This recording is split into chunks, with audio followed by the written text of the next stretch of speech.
Hello बच्चों, मैं रतन मिश्रा आपके अपने चैनल एडवांस केमिस्ट्री वर्ल्ड में स्वागत करता हूं। नए टॉपिक के साथ हम प्रस्तुत हैं। अगला टॉपिक है आपका चालकता, विशिष्ट प्रतिरोध, मोलर चालकता, तुल्यांक चालकता, कोलराउस नियम। इस वीडियो में कवर करेंगे हम। चालकता क्या होती है? बहुत आसान परिभाषा है, मात्रक इसका बहुत ज्यादा आता है। किसी चालक के प्रतिरोध के व्युत्क्रम को किसी चालक के प्रतिरोध के व्युत्क्रम को चालकता कहते हैं।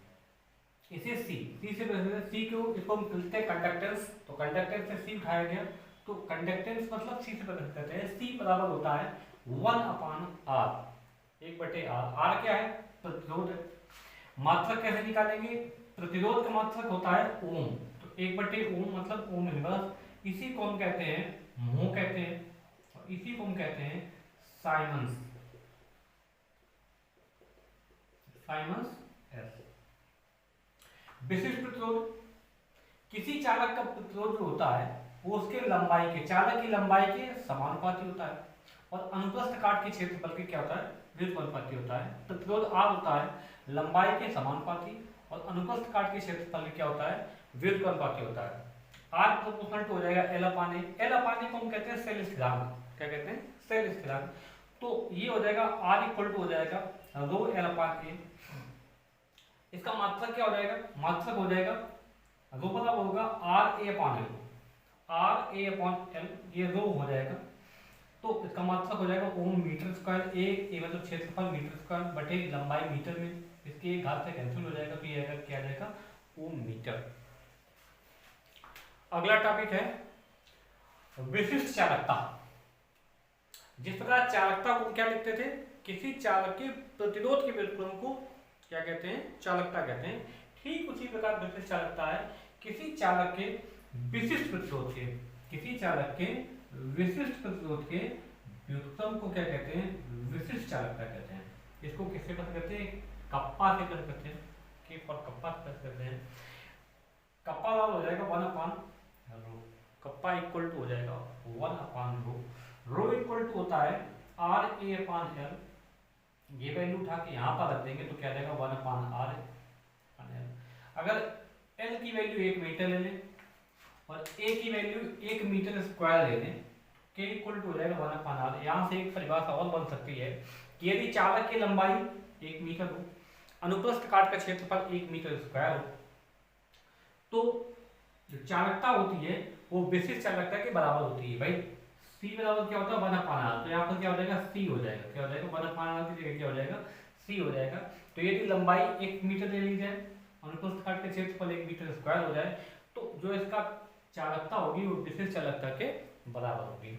मात्रक क्या हो जाएगा? मात्रक हो जाएगा 1/r तो 1/ओम, मीटर बटे मीटर स्क्वायर, मीटर बटे मीटर स्क्वायर, तो क्या जाएगा? ओम इनवर्स मीटर इनवर्स हो जाएगा। तो उसके बाद आता है मोलर चालकता। मोलर चालकता की परिभाषा तो क्या बनती है? स्थिर ताप पर, स्थिर ताप पर, ताप क्या रहेगा? स्थिर रहेगा। निश्चित आयतन, आयतन कैसा रहेगा? निश्चित आयतन रहेगा। में किसी प्रबल वैद्युत अपघट्य, प्रबल वैद्युत अपघट्य रहेगा, दुर्बल नहीं रहेगा। प्रबल वैद्युत अपघट्य के 1 मोल को घोलने पर, 1 मोल को, प्रबल वैद्युत अपघट्य के 1 मोल को घोलने पर जो चालकता उत्पन्न होती है, जो चालकता प्राप्त होती है, उसे क्या कहते हैं? मोलर चालकता कहते हैं। इसे हम लेमडा एम से प्रदर्शित करते हैं। एम से मोलरता, ये लेमडा कैपिटल लेमडा है, लेमडा एम से प्रदर्शित करते हैं। मोलर चालकता बराबर होता है विशिष्ट चालकता गुणे 1000 बटे मोलरता। लेमडा एम इक्वल टू हो जाएगा विशिष्ट चालकता क्या लिखेंगे? के इंटू 1000 बटे एम। तो दोनों परिभाषाएं बहुत आसान है और पेपर में आती है। मात्रक बहुत ज्यादा छपता है पेपर में कि मात्रक ऑब्जेक्टिव मात्रक आ जाता तो ओम इनवर्स मीटर इनवर्स हो जाएगा।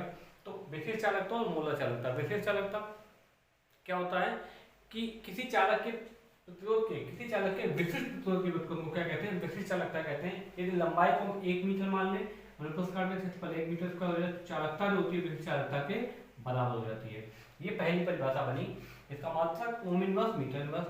दूसरी परिभाषा मोलर चालकता, स्थिर ताप पर निश्चित आयतन में किसी प्रबल वैद्युत अपघट्य के 1 मोल को घोलने पर जो चालकता उत्पन्न होती है उसे क्या कहते हैं? मोलर चालकता कहते हैं। लेमडा एम से प्रदर्शित करते हैं। मोलर चालकता बराबर होता है विशिष्ट चालकता गुणे 1000 बटे मोलरता। लेमडा एम इक्वल टू हो जाएगा के मतलब क्या, विशिष्ट चालकता गुणे 1000 बटे m। अगला टॉपिक है तुल्यांक चालकता। ये भी पेपर में आता है। क्या होती है परिभाषा, स्थिर ताप पर निश्चित आयतन में किसी प्रबल वैद्युत अपघट्य के, किसी प्रबल वैद्युत अपघट्य के 1 ग्राम तुल्यांक में घोलने पर जो चालकता उत्पन्न होती है, उसे क्या कहते हैं, तुल्यांक चालकता कहते हैं।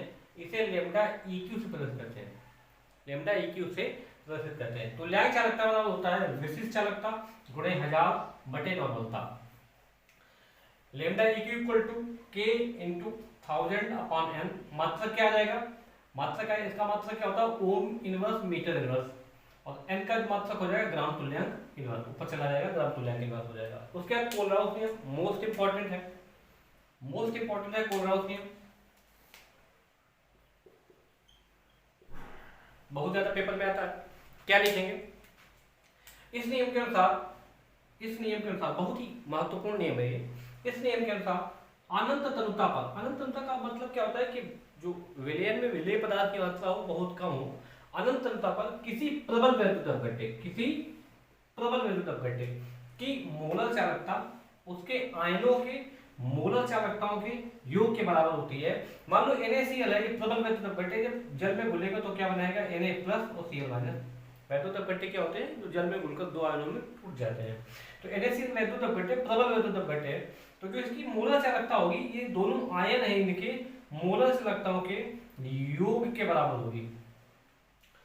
तो हम ये आशा करते हैं कि आपको ये टॉपिक समझ में आए होंगे। अगर आपको ये टॉपिक समझ में आए हो तो आप चैनल को सब्सक्राइब करिए, लाइक करिए और कमेंट करिए। कि डर कर लहरों से नौका पार नहीं होती, डर कर लहरों से नौका पार नहीं होती, और कोशिश करने वालों की कभी हार नहीं होती। तो आप कोशिश करते रहिए, एक ही परिभाषा को 2-3 बार पढ़िए,